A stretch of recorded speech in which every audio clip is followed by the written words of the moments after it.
12 days before my 32nd birthday, my older sister entered a Fulton County courtroom and asked a judge to strip me of control over $4.1 million. She did it while insisting she loved me. Camila spoke with the measured softness of a devoted sister. She claimed she had spent years shielding me from the consequences of my own judgment. In her version, I could not keep real employment. I imagined theft where there was none. Releasing my inheritance, she warned, would put me at serious risk. Beside her, my mother pressed a handkerchief to her eyes. Each accusation earned another nod. She told the court that grief had changed me after my father's death.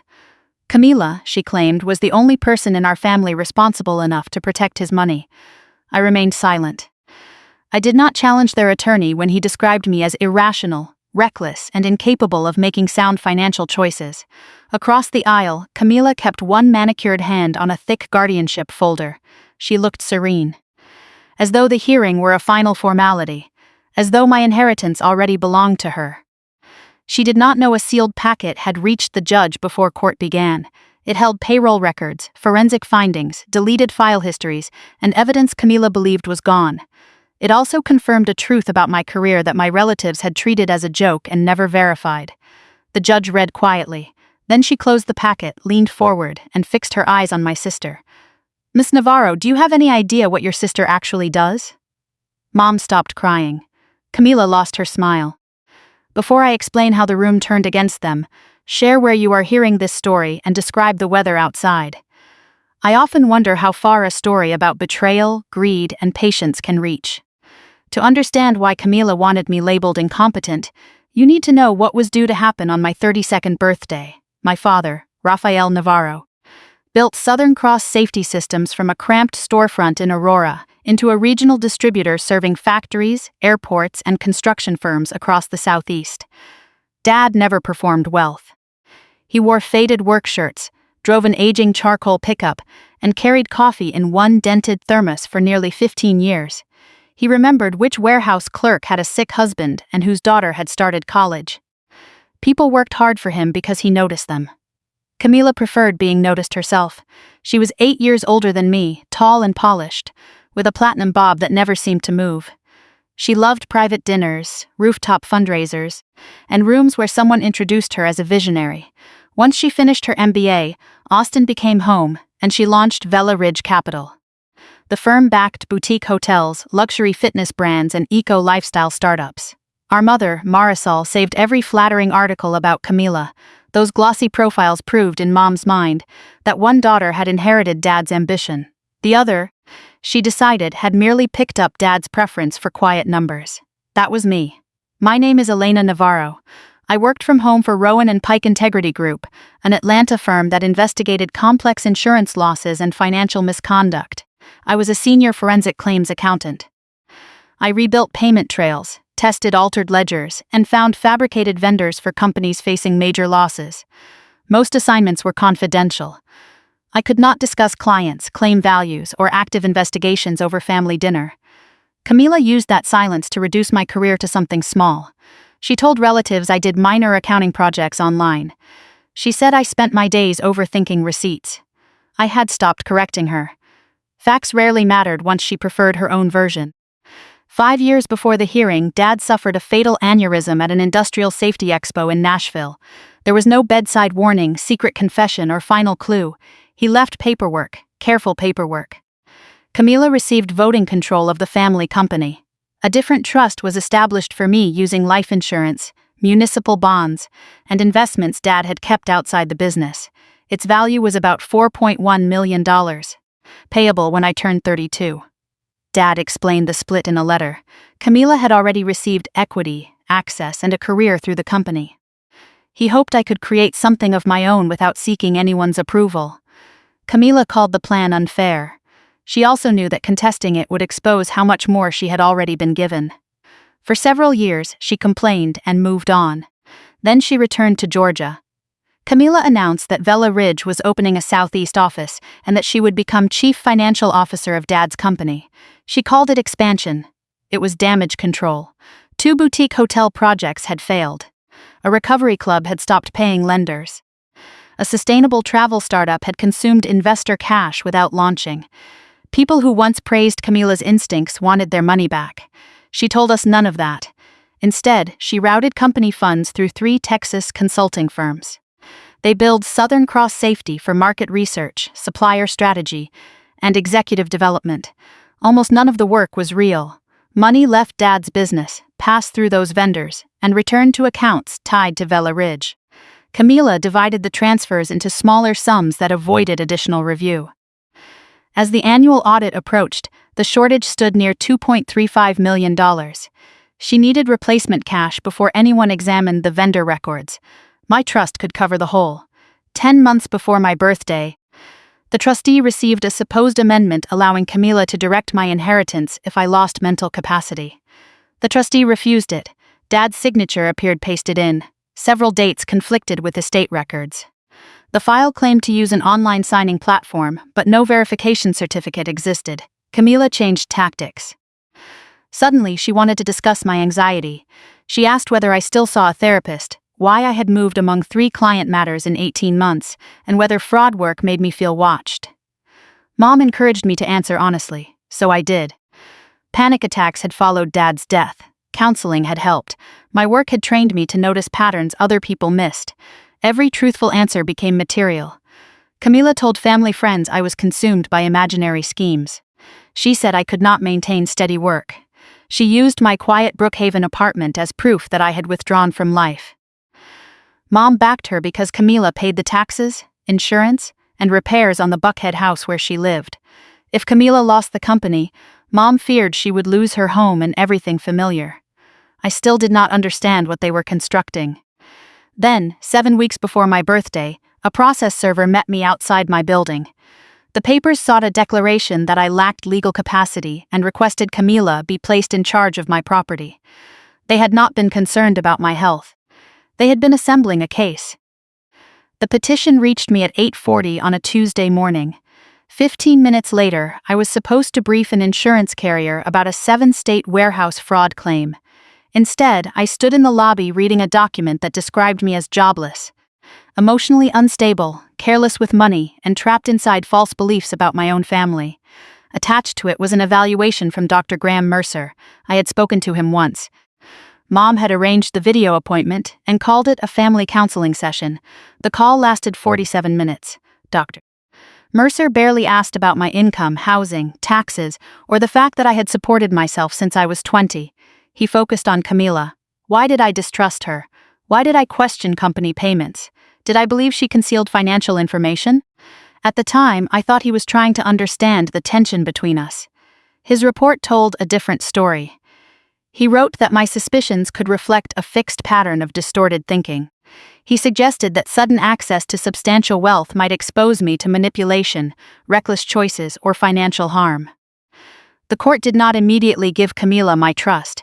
It did freeze the distribution until the case could be heard. My checking account stayed open, my salary still arrived, but the damage spread faster than I expected. Camila sent the petition to 2 relatives. Within days, it reached almost everyone. Someone contacted one of my clients and said I was facing a competency investigation. Their legal department paused my assignment while they reviewed the claim. I had savings, I could pay rent and buy groceries. But lawyers, independent evaluations, forensic specialists, and missed work could consume those savings quickly. I moved into my closest friend's guest room in Decatur after Camila started appearing at my apartment without notice. She would knock several times, wait for me to refuse entry, then message Mom that I was cutting myself off from the family. Everything I did became part of her story. Silence meant isolation. Anger meant instability. Boundaries meant paranoia. That was when I called Priya Shah. Priya handled guardianship disputes, contested estates, and financial abuse cases involving relatives who believed love gave them the right to control someone else's property. We had met 3 years earlier when my firm helped one of her clients trace money diverted through a construction company. She did not tell me I was guaranteed to win.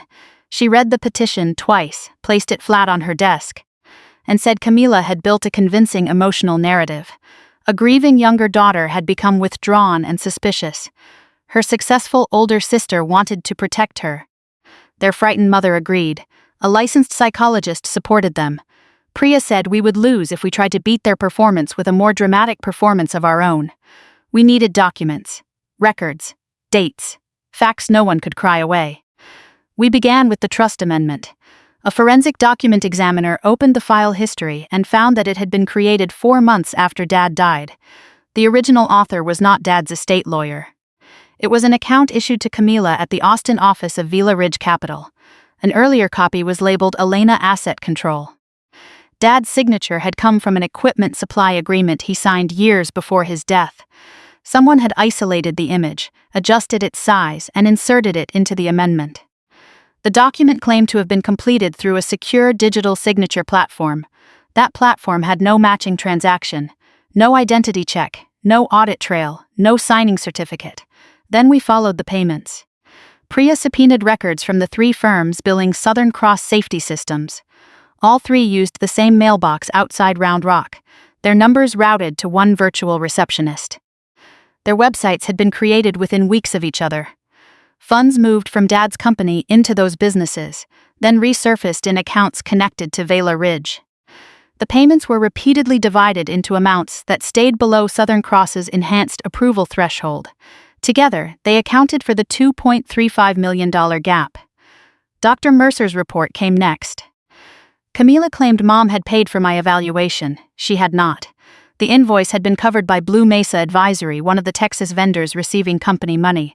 The file history revealed something worse. The first version of Dr. Mercer's report had been written 3 days before he interviewed me. An email from Camila's executive assistant asked him to use language describing persistent financial persecution beliefs, because stronger wording would support an emergency restriction. He had decided what was wrong with me before my face appeared on his screen. Our strongest witness was Jorge Alvarez. Jorge had served as controller of Southern Cross for 19 years. He had worked beside Dad from the company's early days and understood every approval rule in the accounting system. When the Texas invoices appeared, Jorge asked Camila for contracts, deliverables, and proof that the services had been completed. She told him he was resistant to innovation. 12 days later, she fired him. Jorge had preserved copies of the payment approvals because he suspected the audit committee would eventually ask questions. Those logs showed Camila had personally authorized every disputed transfer. He agreed to testify. He also warned Priya that Camila would call him resentful and dishonest. Priya told him that meant she was predictable. Then Mom gave us the piece of evidence I had never wanted. She called one night while I was still staying in Decatur. Priya had told me not to take unscheduled calls from either of them. Any necessary communication had to be written or recorded. I let it go to voicemail. Mom's voice sounded small. She begged me to stop opposing the guardianship. She said Camila needed control only until the company completed its audit. She said the business might fail. She said the bank could take the house. Then she lowered her voice and told me that once the missing funds were restored, Camila would release everything and life could go back to the way it had been. I played the message again. Then once more. Until that night. Part of me still believed Mom had been manipulated without understanding what Camila intended. The voicemail destroyed that comfort. She knew my trust was meant to fill a financial hole. What I could not tell was whether Camila had confessed the entire scheme or only revealed enough to frighten her into cooperation. By the morning of the hearing, Camila had remade herself. The bold investor was gone. She wore a plain slate blue dress, low heels, and no jewelry except Dad's old silver watch. Her makeup was nearly invisible. She sat close to Mom and covered Mom's hand whenever the courtroom fell quiet. She looked tired, patient, protective, exactly the woman her petition required her to be. Her attorney, Clayton Pierce, rose and told Judge Renee Holloway that the case had nothing to do with inheritance, punishment, or family resentment. He said it was about safety. Then he began telling the court who I was. Clayton described me as intelligent, capable, and deeply unwell. He said grief had distorted my judgment after Dad died. According to him, I no longer separated professional caution from personal suspicion. I switched jobs constantly. I withdrew from friends. I accused Camila of crimes. I rejected every attempt my family made to help. He never explained that those jobs were separate investigations assigned by the same employer. He never mentioned that I paid my own rent. filed my own taxes, maintained insurance, managed retirement accounts, and had no history of missed bills. He never acknowledged that my concerns about Southern Cross were supported by actual payment records. Camila testified first. Her voice shook in the right places.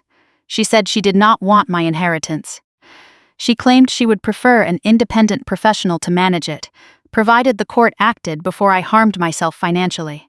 She described me as vulnerable to manipulation and consumed by threats that did not exist. Priya asked whether Camila had submitted an amendment giving herself authority over my trust. Camila said she believed Dad had prepared it. Who delivered it to the trustee? Priya asked. Someone from the estate office. Who? I don't remember. Was it one of your employees? It could have been. Which employee? Camila paused. Our staff changed frequently. Priya let the silence stretch before returning to her table. Mom testified next. She began crying before Clayton completed his opening question. She said I had not been myself since Dad's death. I stopped attending dinners. I became guarded. I spoke constantly about Camila hiding money. Some of that was true. I had stopped going to family dinners after Camila began asking when my trust would mature and whether my therapist kept written notes. Mom said Camila had held the family together. She paid for the house, she managed the company. She carried responsibilities I supposedly could not understand. Signing the affidavit, Mom said, had broken her heart. Priya stood. Has Elena ever failed to pay a mortgage? Mom blinked. She rents. Has she ever been evicted? No. Declared bankruptcy? Lost money through gambling? No. Sent substantial funds to strangers? No. Failed to file taxes? Not that I know of. Then which specific financial act convinced you she could not manage money? Mom looked toward Camila. Clayton objected. Judge Holloway overruled him. Mom finally said it was more about her state of mind. Priya asked whether Camila covered the expenses on Mom's Buckhead home. Mom admitted she did. Dr. Mercer followed. He spoke in a calm, clinical voice about anxiety, rigid beliefs, impaired insight, and the risks associated with sudden wealth. He used my suspicion of Camila as evidence that I converted ordinary family disagreements into imagined financial threats. Priya approached the witness stand. How long did you evaluate Ms. Navarro? 47 minutes. Did you examine her bank statements? Know her tax returns? No employment reviews? No records from her regular therapist? No. Did you interview her supervisor? Did you ask permission to contact her employer? Dr. Mercer shifted in his chair. No. Were you aware she performed forensic financial work? I understood she handled occasional accounting assignments. Priya glanced at me, then back at him. Who gave you that description? I don't recall. She allowed the answer to remain unanswered. The court-appointed evaluator testified after him. She had visited my apartment, reviewed my expenses, contacted my employer, and asked me to explain the trust in my own words. Her conclusion was direct. I understood my assets. I understood the consequences of financial decisions. I lived independently and managed my personal affairs without assistance. She found no basis to remove my legal rights. I had been anxious during the evaluation, she said, but anxiety during a guardianship fight was neither unusual nor proof of incapacity. Camila's mouth tightened. Clayton argued that high intelligence could allow someone to conceal serious illness. He said the evaluator had not resolved whether my accusations about the company were delusional. For several minutes, the hearing threatened to become a contest between expert opinions. One doctor questioned my judgment. Another professional found me fully capable. Then Camila leaned close to Mom and wrote something on a yellow legal pad. From where I sat, I could make out 3 words. Vila transfer schedule. She was already planning how to move the money. Priya saw it too. She closed the binder in front of her and sat down without another question. Judge Holloway requested the protected materials submitted by Rowan and Pike and the trust administrator. A clerk carried 2 sealed envelopes to the bench. Camila watched with faint curiosity. Clayton looked less comfortable. Under the protective order, he had received only a limited description of their contents. The judge opened the first envelope. She read for nearly 4 minutes. The courtroom went so still that I could hear the ventilation system click on above us. Mom twisted the handkerchief in her lap. Camila sat straighter, preparing herself for what she assumed would be a question about serving as guardian. Judge Holloway removed her glasses. She looked at Camila. Ms. Navarro, do you know where your sister has worked for the last 6 years? Camila gave a brief, uncertain laugh. She does remote financial work. She changes projects constantly and tends to exaggerate her position. The judge turned toward me. Ms. Elena Navarro, please stand. State your age, employer, and occupation for the record. I rose. My knees felt unsteady, but my voice did not. My name is Elena Isabel Navarro. I am 31 years old. I work for Rowan and Pike Integrity Group as a senior forensic claims accountant. I am also a certified fraud examiner and a certified public accountant. Camila stared at me. Not with anger, not yet. She looked confused, as though the person standing across from her had replaced the sister she thought she understood. Judge Holloway asked me to describe my work. I explained that I traced diverted payments, reconstructed manipulated ledgers, identified shell vendors, and prepared findings for insurers, corporate counsel, and regulatory referrals. I had remained with the same firm for 6 years. The employment changes Camila described were different client engagements. My compensation had increased each year. I had never been suspended, disciplined, or removed from a case for poor judgment. The sealed packet included tax returns, performance evaluations, professional certifications, and a sworn statement from Rowan and Pike's managing partner. It also confirmed that I had assisted outside counsel with a confidential investigation involving suspicious vendor payments. I was not law enforcement. I did not carry a badge. There was no glamorous undercover identity. I was simply trained to find money after someone had worked very hard to conceal it. Judge Holloway looked back at Camila. The woman you describe as unable to understand financial transactions is trusted to analyze losses exceeding hundreds of millions of dollars. Camila recovered quickly. A successful career doesn't mean she isn't mentally ill. Her voice had lost its softness. She uses that work to justify obsession. She sees fraud everywhere. The judge nodded once. You are correct that professional success alone does not decide capacity. Then she opened the second envelope. She removed the supposed trust amendment and held it above the bench. Then perhaps you can explain something else. Camila's face changed. Judge Holloway continued. This document carries your father's signature.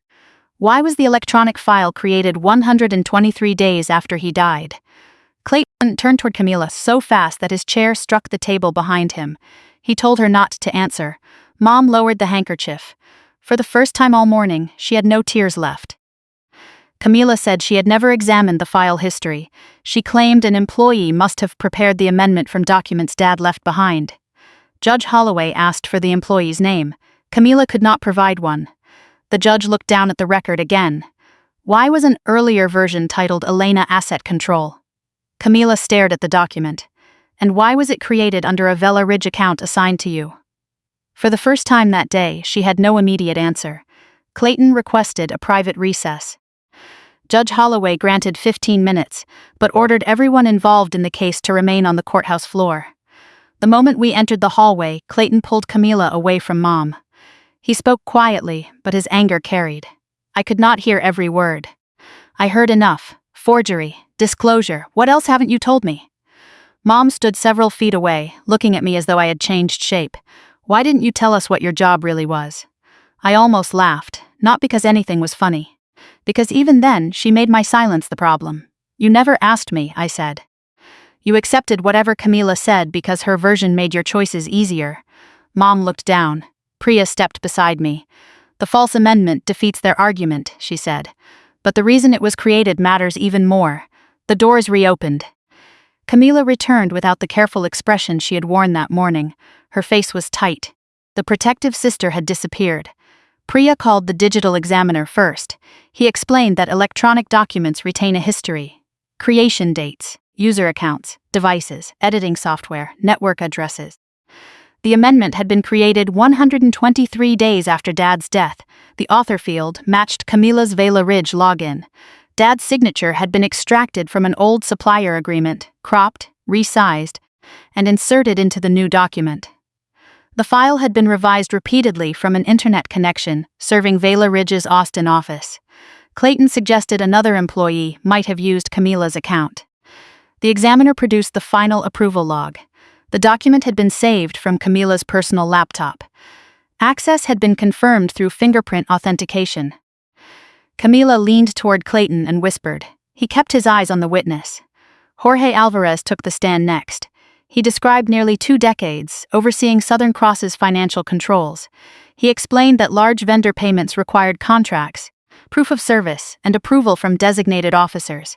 The 3 Texas consulting firms had none of those things. No project reports, no staff rosters, no completed work.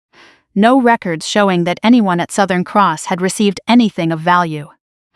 When Jorge questioned the invoices, Camila ordered him to classify them as executive initiatives. He refused. Less than 2 weeks later, she terminated him. Priya displayed the approval records Jorge had preserved. Every suspicious transfer carried Camila's authorization. Then she showed the court an email Camila had sent him. Elena's distribution will solve the liquidity issue before review. Clayton argued that the sentence could refer to a future investment in the company. Jorge shook his head. A beneficiary can invest voluntarily, he said. The company cannot take trust funds merely because an officer needs them. I had never offered to invest, no one had even asked me. Priya displayed a flowchart of the transfers. Money left Southern Cross. It entered the Texas consulting firms. From there it moved into Vela Ridge accounts. Some covered investor withdrawals. Some paid overdue rent on Camila's Austin residence. Other funds purchased a luxury SUV titled to one of the shell businesses. The total reached $2,350,000. Camila claimed the payments were temporary loans between related companies. Priya asked for the loan contracts. There were none.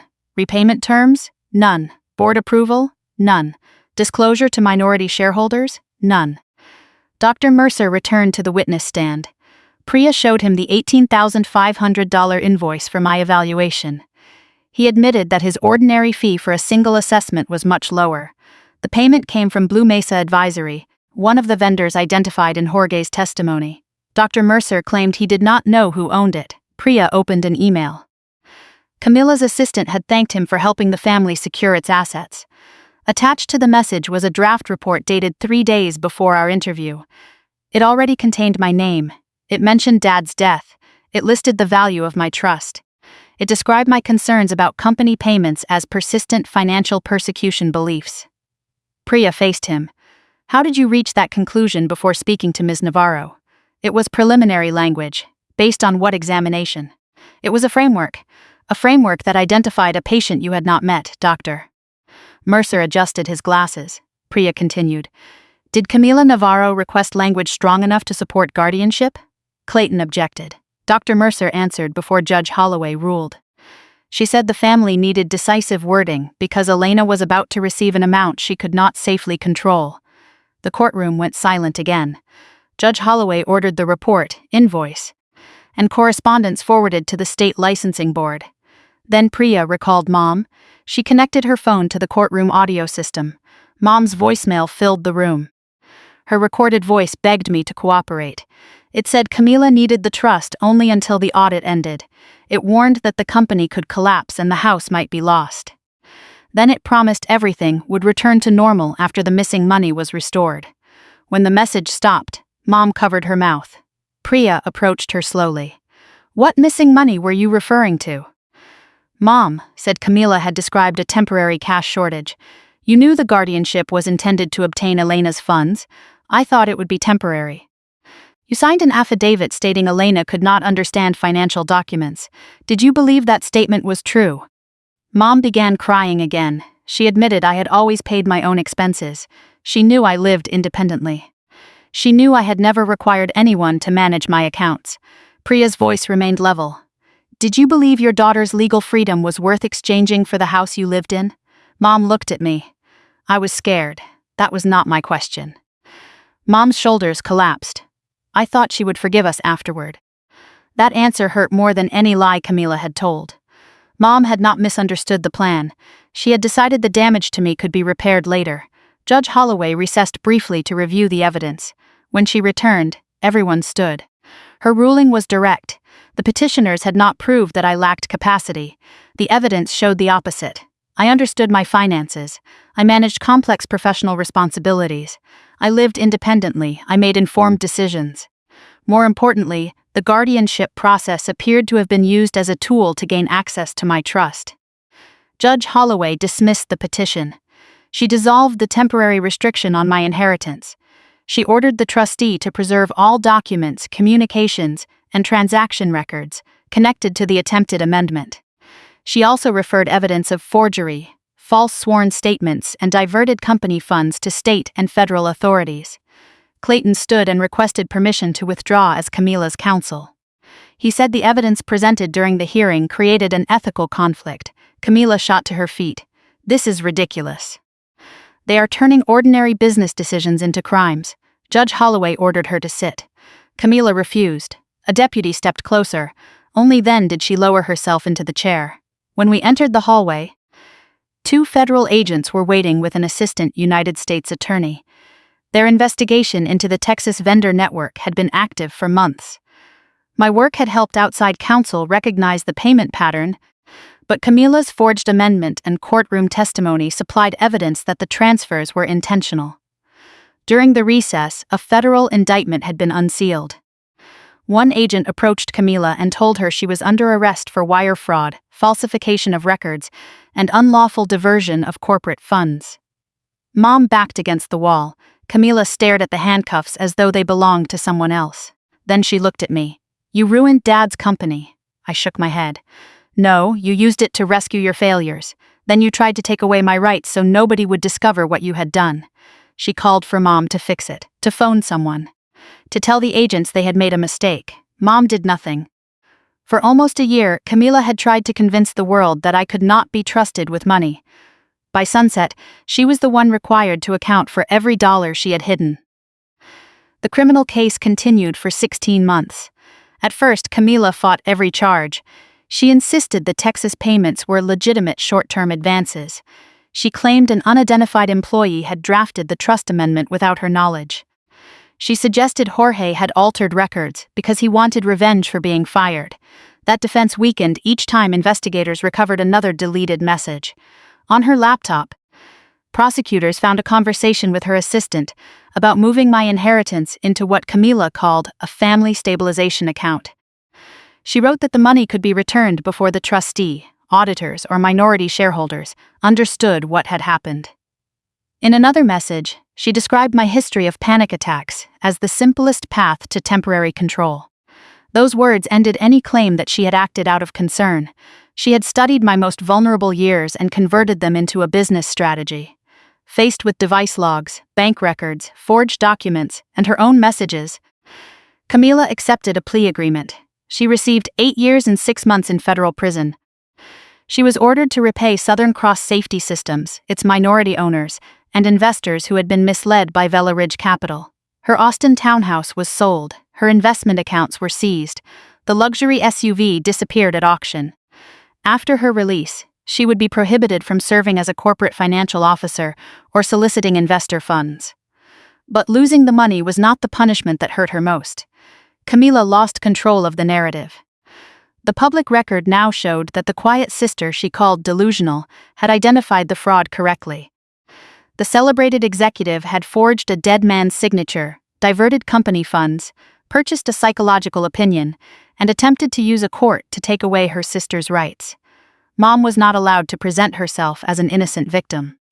She admitted signing statements she knew were false. She admitted helping Camila pressure me to surrender control of the trust.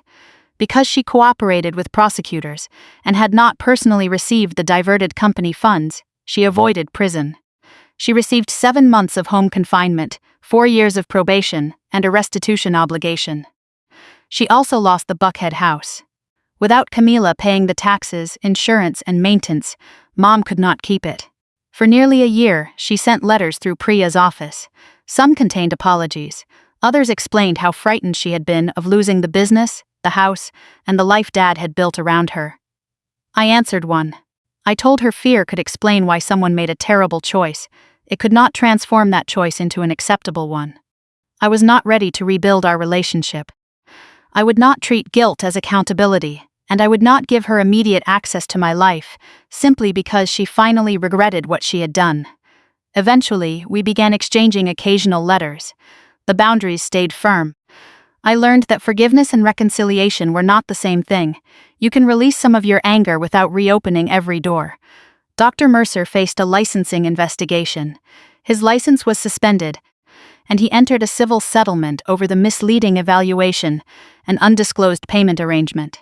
Part of the settlement funded legal assistance for adults whose mental health histories had been used against them in family financial disputes.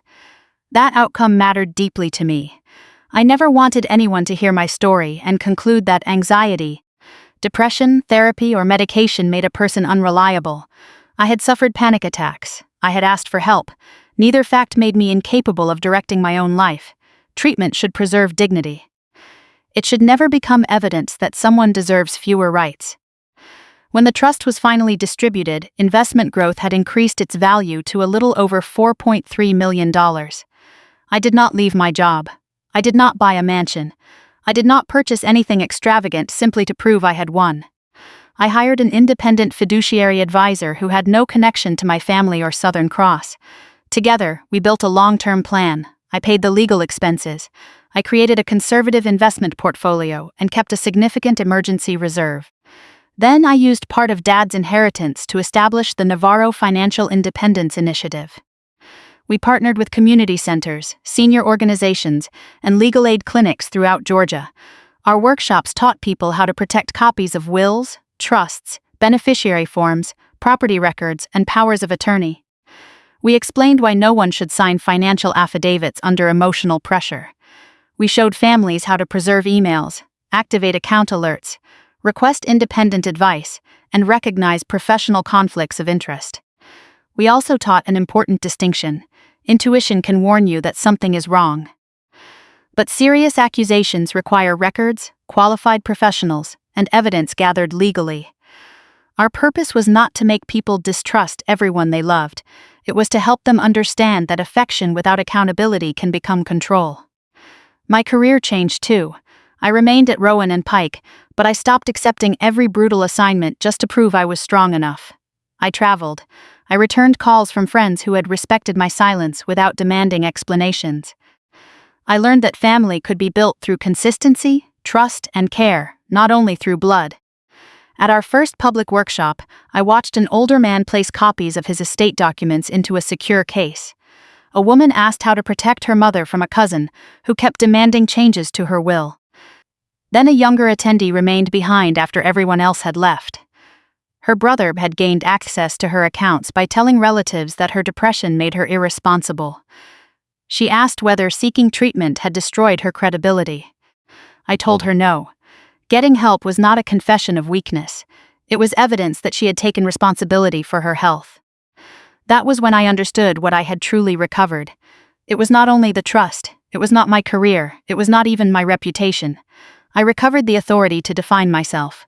My sister had tried to turn my private pain into a legal identity. She wanted a judge to see a diagnosis instead of a person, a quiet personality instead of competence, and family concern instead of financial motive. She failed because documents told the truth after performances ended. So remember this: keep records. Read what you sign. Ask who is paying the expert. Choose advisors who do not benefit from the outcome. Do not let embarrassment keep you from asking for help. And never confuse defending yourself with destroying a family. Sometimes secrecy, greed, and fear have already done the destruction. Telling the truth merely brings the damage into the light. What would you have done if the people asking to control your life were also the people promising they only wanted to protect you? Share your answer in the comments. And subscribe for more stories about betrayal, accountability, and the moment someone finally takes back the life others tried to steal. Thank you for listening. This story was created for dramatic narration, entertainment, and reflection. I hope it leaves you with one reminder. The person who walks away with truth, freedom, and dignity has already recovered something no one else had the right to own.